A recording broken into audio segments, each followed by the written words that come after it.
Thanks for being here. What an exciting morning. I'm very pleased to see all the council members interested in speaking at your councils. If you've been following budget the last couple of weeks, and also just city hall stuff, you'll see that the city council has been really acknowledging the great work the neighborhood councils are doing, and I love hearing that when they see all the good work that I get to see when I go on the community with you guys. So thank you for the great work, and it makes the whole city look good. It makes our department look good too, and obviously makes you guys look fantastic. So really quickly, yesterday we sent out some basic overview of the funding program. We've made copies for you guys today. So I wanted to kind of go over if you had any questions, but this is kind of the broad strokes, and we wanted to get your feedback while before we put together the final policies and procedures, particularly on certain numbers, time frame, in terms of reporting of your reconciliations and whatnot. How many of those folks got a chance to read the overview? So do you want me to take you through the general strokes of it? It basically, we'd be replacing the funding program with a checking account. We're looking at a Wells Fargo checking account. Wells Fargo is originally going to charge us $5,000 a month to manage 95 neighbor account for checking account, and one master account that the department was controlled to funnel all the funds through. Luckily, thanks to the Office of Finance and us just being like, no, find a cheaper way, they came down to nothing. They're not going to charge us anything for this. They're trying to run it through their retail part of their department as opposed to the governmental part. So beginning this month, you're going to get calls from our staff asking for your treasurer and your second signatories, photo ID, identifying information, so we can put you guys on these accounts. The goal is to try to get them set up in early June. And with that, we are racing on the ordinance side, on the city hall side, to get that actually passed in these 2 readings to authorize the neighborhood councils to open checking accounts. We have worked with Councilmember Parks. He read the proposed ordinance, and he's going to waive it through committee because his committee meets more towards the end of May, and we need this pretty much finished up by the end of May. So you would have the ability to basically write checks under the current policies and procedures for what the public funds can be used for. More of the stuff that we sent out yesterday is about the actual structure of it. You will be able to write checks. There is a online banking feature. We are looking to not issue physical checks. I think that for us, we're really trying to create some safeguards, and with physical checks, it just get very messy, and you can bounce checks, and then you incur actual fees on top of that. When you do online banking, in order to actually issue that check, you have to have the funds there. So that was important. What I want to get feedback from you guys is the debit card aspect of it. Because technically with purchase cards, it's only supposed to be for incidentals, such as buy some food for the meeting, for the outreach, and office supplies. But it became something different because the demand warrant system was so slow. So then now everybody is using their purchase cards to buy a majority of their stuff. And that's actually not supposed to be the case. So if we were to find the ease of actually doing board reimbursements really quickly, 2 or 3 day turnaround if you were to issue checks online, would you actually need the debit card? So let's just start a little bit with that. I actually think it was canceled. Okay. I'm nervous about this, and in particular about you mentioned board reimbursement and the purchase card. In the case of such as mailings, that would be something I'm most familiar with. Postage has to be paid at the time something is mailed. There's no wait time. So I don't know how to emphasize but very opposed to there being any lapse in wait time where a vendor, a supplier, whether it's myself or any other vendor, would have to have any sort of wait time, because actually things are, to get anything nowadays, you have to pay for it on the spot, and then you wait to get delivery of it. So, so I don't know what the lag time is, but I would not, also one thing from the very, very beginning days of neighborhood councils where people would put out money out of their own pocket and then wait for it to be reimbursed, that we lost a lot of folks that would have been participating because they never, it was just too complicated to get reimbursed. So they either never turned it in or they just left the system altogether. So I would, there has to be some faster way and immediacy, just because of the way things have changed in our society of pay as you go. Right, so if, say, a board member was able to make that payment and then basically give the receipt to the treasurer, and then within basically probably 2 days get a check, is that acceptable? I don't agree. I think there needs to be another form of payment where it's paid directly, where that's where the P card has worked well. I think it's been successful. That's my opinion. So in lieu of the P card, we would have the debit card. Don't forget, the vendor has a fee to pay. That vendor has a fee. Definitely a positive. But that P card, you go ahead and lower the limit maybe if you want. Yeah, to be, make it a lower transactional amount, but it is pretty handy when it comes to charging stuff. And one other thing I'd just like you to clarify on the treasurer signer roles.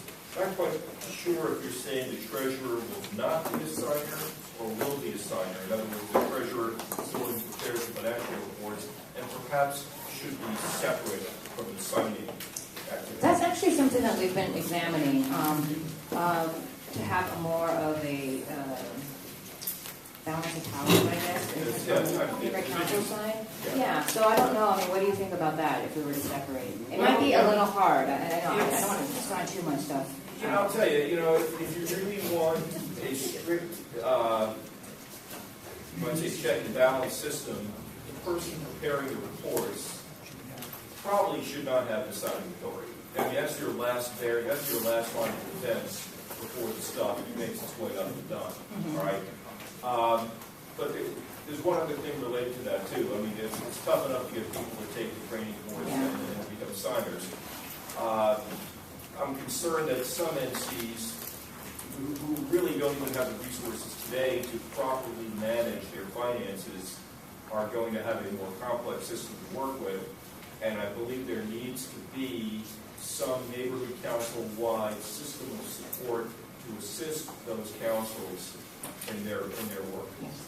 Thank you for that. And we are looking into that as well. We are, Councilmember Perry asked us for a report back yesterday that was talking about the inequity of funding in terms of perhaps South LA, East LA areas that may be a little more support than other parts of the city. So I was thinking, because we were exactly trying to create a system for the funding folks. Like if you really have a hardship, then we could send somebody in there to help support you.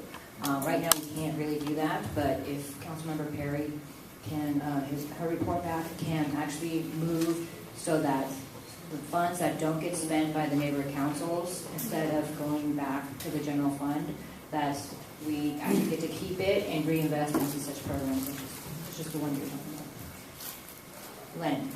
Since the board's actually responsible for the expenditures, Mayor, presumably with this system, it will be more online so that there'll be a continuing viewable expenditure list. Right, and it will allow us to actually go online on whenever we would like to actually monitor what is being spent and how it's being spent. Yeah. I think that for a great number of your boards, it may be okay. I think those that the boards that are more challenged with this, I've always thought, only because of my business background, and people that don't understand finance should not be able to be a treasurer, not be on the digital, okay? And the reason being is that the money creates many options, okay? And the reality is that it's not done in order to put a person into jeopardy or trouble. It's actually done to address the needs working in that way, and you've not been trained at all. And many people get on the neighborhood council because they want to be involved in their community. But then they will accept these positions because you have to have a treasurer, and they then want to pretend that they're capable of delivering those services. I've seen too many neighborhood councils that really don't have the infrastructure to be accountants and stuff. And so I worry about whether your new system will, well, it may put a burden on them, but the issue for me is I don't want it to be something that becomes unmanageable and then it has a negative reflection on them. Because the bottom line is the buck stops with you, that you got to oversee this process. So you want to oversee a process that you can control, not control. And if they're not willing to give you the staff to do that, I would not bite this off in this world or the next for anybody. It ain't that much love between you and the neighborhood council. Because when your head rolls, they won't be there to put it back on. Right. So the reality is you got to also think about yourself and your liability. Failure to staff you properly. This is a major thing, and you will probably have problems with probably 30-40% of your current neighborhood council. That does not look good. Right. Thank you for that, Margaret. I appreciate you watching my head. No, I appreciate that. You know, and I will be 100% honest with you when I say that we have that problem right now. The way that the system is set up now, there is absolutely no way that I can figure out, or my staff can figure out how purchase cards are being used. I actually had one very nice treasurer, call me and say, "Here's how I'm going around all of your systems." And I was like, "Oh, thanks." Here's how I'm doing petty cash. Here's how I'm doing this and this. And by the way, that's great that you're so, strict with the demand one, but then I just go and use the P card, and so this is how we're doing it. And I'm like, okay, thanks. Is he in jail now? No, he's not in jail because, the thing is that there are loopholes that allow for this stuff, and you guys are very, innovative, and that's fine. Let me work some of that innovation, the reasons why you have to be that way, into this new system. And you're right, we do have to have safeguards, which is why you'll see, stricter stuff in regards to reconciliations. And again, I am trying to get the proper funding for this, but we have to move out of that old system. It just makes everybody look bad. Makes you guys look bad to your vendors when you're waiting months and months to get paid. It makes us look bad because we can't even move some of these payments out. And of course, there's no auditing. I mean, now we finally got an auditor who's done about 115 quarters and 49 neighborhood councils, and we'll likely get to all of the rest of the neighborhood councils by the end of this fiscal year, next month and a half. So we are moving towards that. Yes, ma'am. Real quick, Marcia Arlamine, I'm Green Chair of People Neighborhood Council, but I also have a business background. I went to the UN, et cetera. I think debit cards are really a very important thing to have. To ask people to fund things and then wait to be refunded, especially in this economy, I think is going to prove to be problematic. So I really would recommend that we consider the debit cards quite carefully and try to keep that. Thank you. And then on reporting, I don't know how it's done because I'm new, but basically, do you do it digitally? Do you have digital receipts that are sent in? Is that how that's done, or have to? No, right now it's all paper, and that's the other thing is to try to see if I can get scanned copies, and maybe you guys maintain the originals. But I do think that the city has a concern with that. So maybe initially you give us the scanned copies, but within a certain amount of time, we can grab the originals from you. Yeah. So I have a thing called Nito. I mean, it's quite incredible. To scan it and send it in and then back it up, obviously, with the originals later on. Right. I think we have a really good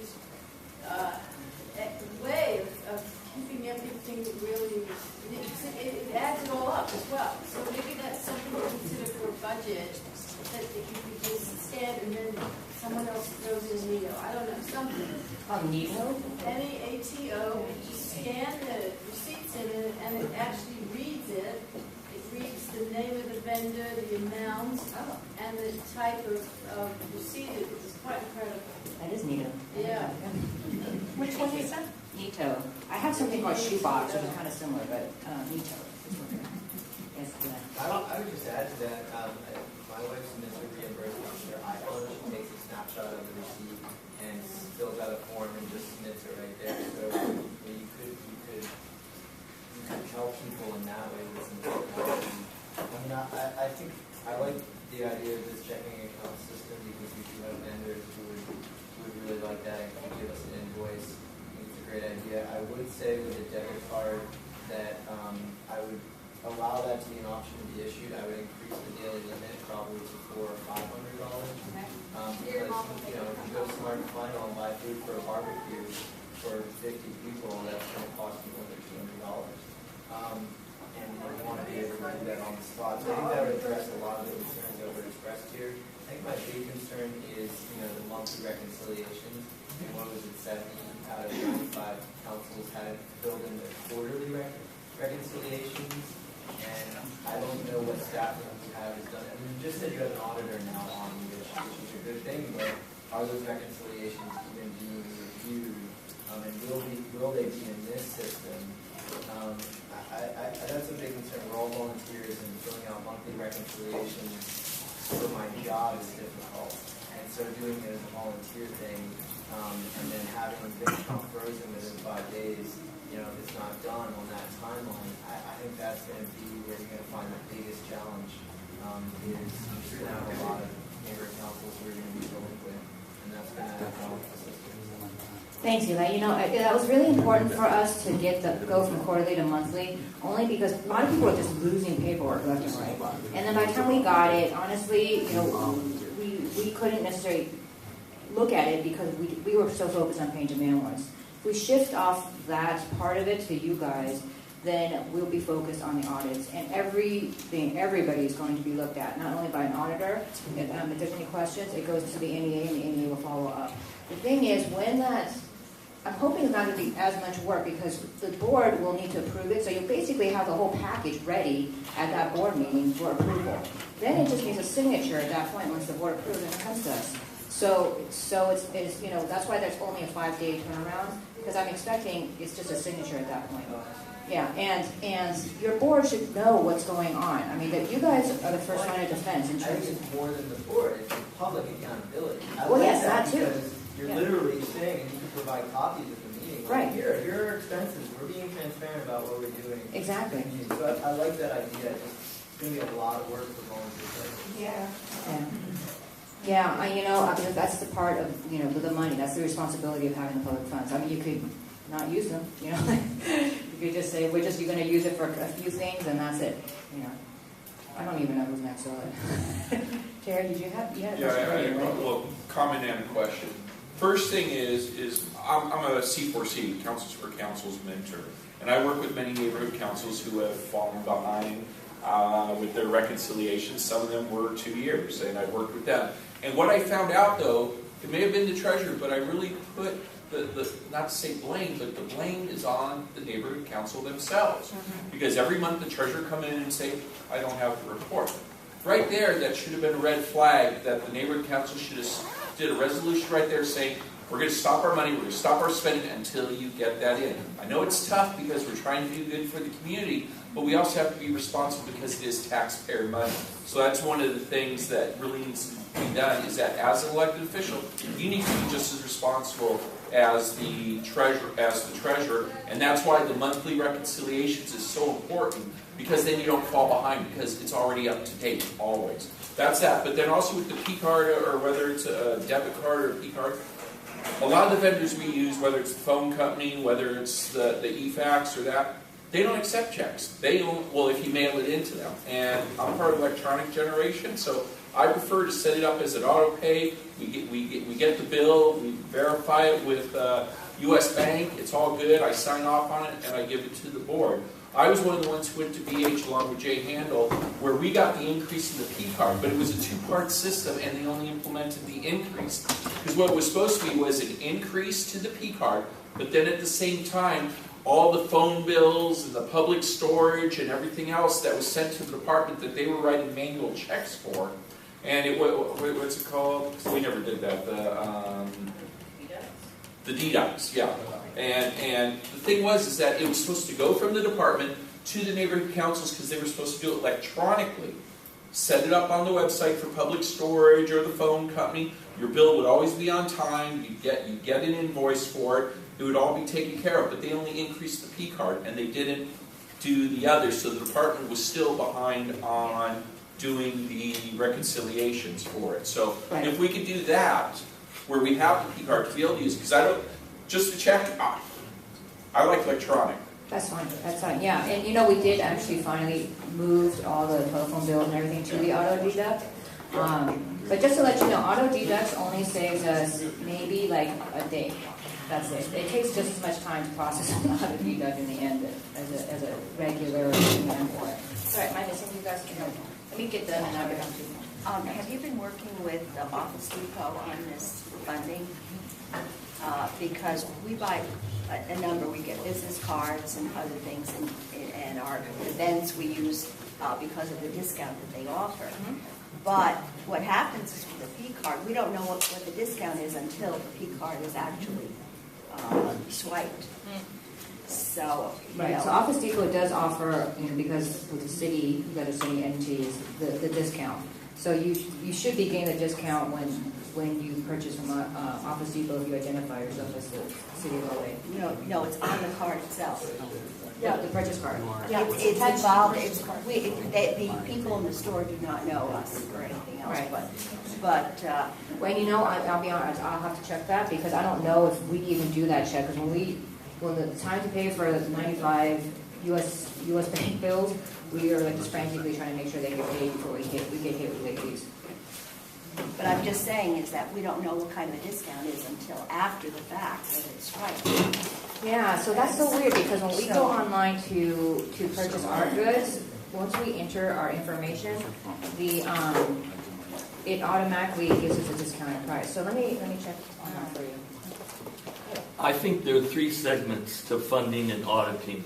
There's the way the department funds accounts of the neighborhood councils. There's the way the councils spend the money, and then there's the way it's audited. I'm not confident, and I don't have enough experience to talk about the way the money is initially spent, and you've heard lots of complaints or suggestions about how it's done. In going from quarterly audits that weren't entirely successful to monthly audits, it seems to me that auditing this month, next month, isn't sufficient and won't work because due to the fact that you need to have minutes that have been approved from the former meeting, it occurs to me that you need to have at least an additional segment. I would think that if I spend money this month, the documentation should be due not later than the last day of the next month, and that your audits would be the following month, because a lot of what you've written appears to be if I spend it this week, 4 weeks from now, it's going to be audited. And I think that cycle's too short. You need to let people have a full month to get you the paperwork. And then during those next days or weeks, I think you do the audit. I don't think you can audit a bill within 30 days because I don't think you can have the minutes. As pertains to the councils getting funding, one of the things you've suggested all along through the process was you want to simplify the burden on the department so that you have more time for auditing to see that the funds are done well. But yet you're very much restricting limit for any one purchase, how much money they get per month, and you're requiring councils to come in and say, I need more than what you think I should get per month this month, so give me extra money. That seems to me like a potential for a lot of extra busy work and a holdup. And in our central, north, and east review process, we voted to recommend that you fund on a quarterly basis so that councils will have more money per quarter and are less likely to have to come to you to say, I need more money this month, give me more money this month. Okay. And so I just think you need a longer cycle for the audit, and I think you should simplify the funding, and it shouldn't, the audits can be on a monthly basis, but I think the funding ought to be quarterly. Right. So just really quickly, the reconciliation is not done, we don't want minutes. I want a board resolution because I don't want to wait that long. So that handles the minutes. In regards to the money. But board resolutions are recorded in minutes. I mean, in my particular one, we use the vendor. But, Right. you know, the board, every word that gets recorded or issued by the board gets issued through that service, and that service takes approximately a month for a turnaround. Right. But your treasurer and second signatory are going to have a piece of paper that says this whole thing is approved, this is the resolution, we're signing it right now.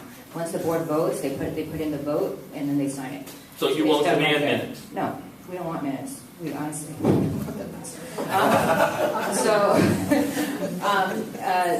And in regards to asking for the funds for the next month, first of all, I'm asking you to plan. Like, I'm going to be more strategic with your budgeting. I mean, right now I have a bunch of NCs calling me and going, oh my God, we have to spend our money, what are we going to do? I'm like, I don't know. Why did you wait till now to ask Give me? it back to the city. Right, so I want you guys to know what your monthly bill is, what are your monthly expenses. So you should know that. So that should be an automatic, you know what that amount's going to be. Then at that meeting, when you're approving the previous month's reconciliations, there's going to be funding requests. At that point, all your funding requests should be known at that moment. So when you're done with that meeting, you just send that form. You said, okay, we have these funding requests, so I know we're going to need this amount of money, and I know our monthly net is this. Send it over to us, and it's done. And then if you somehow need something really crazy came up and you need something else, let us know. We're not here to try to, keep your money, not let you use it. I'm just asking you to, be more strategic about how you guys dole it out. I have a question, Paul and Denise, and then I have to start. I think the gold standard you should aspire to in the long run are regional accounting services, professionals actually doing the work, not micromanaging. It's up to each NC to develop their own budgets, to say, hey, yeah, we've got a budget for this, we've approved it, we're submitting it. But to have an outside service do all the paperwork, do all the reporting, do all the electronics, you'll get your information sooner, it'll be cleaner, and in much better shape to audit. So, however long it takes to do that, that's the way to go. I totally agree, and we've been moving that way towards regionals slowly. Please. A macro question. Sure. Do you put out a statement at the end of the year that we get copies of that shows what was spent on outreach under the categories? I mean, I went to Tom and I said, what percentage of the budget should be for outreach when I first started? And he came back and he says, we don't have a template for that. I think it would be really interesting to see how much, as neighborhood councils, we spend on administrative, because some spend half of their money on administrative costs. Others don't have administrative, they do everything volunteer. And I think it would be really interesting to see the pattern of what we spend on what. So if somebody says, what's a good thing, what percentage should I allocate for this? It's, especially with new people. Yes. And that's really a great question. In this current fiscal year, out of the 95 neighborhood councils, you guys had 3.7 million. 1.3 million has been spent on operations.